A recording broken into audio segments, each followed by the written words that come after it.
Rise up! Nandito kami ngayon sa Laia, Batangas. At syempre nasa beach. Iba talaga ang nadudulot ng dagat in terms of strengthening us and finding some peace and quiet and intimacy with God.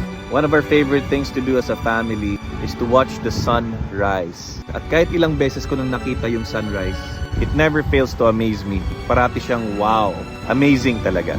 Di ko alam ang sitwasyon mo sa buhay mo ngayon. Maaring hindi yung rising yung na-experience mo, kundi ang pagkabagsak.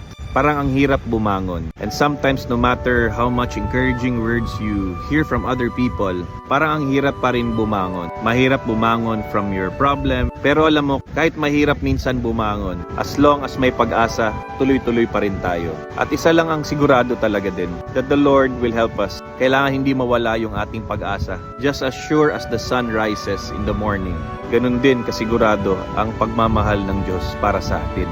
Kaya He won't leave us as we are. And as we do our best to rise up from our situations, and as we pray fervently to Him, sigurado makakatayo tayo sa tulong ng Diyos. Kaya don't lose hope.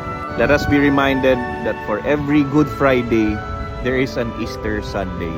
There's always a rising of the sun, ang anak ng Diyos, si Jesucristo. My prayer for you is that you continue to hope. Hindi pa huli ang lahat at walang imposible sa Diyos. So rise up.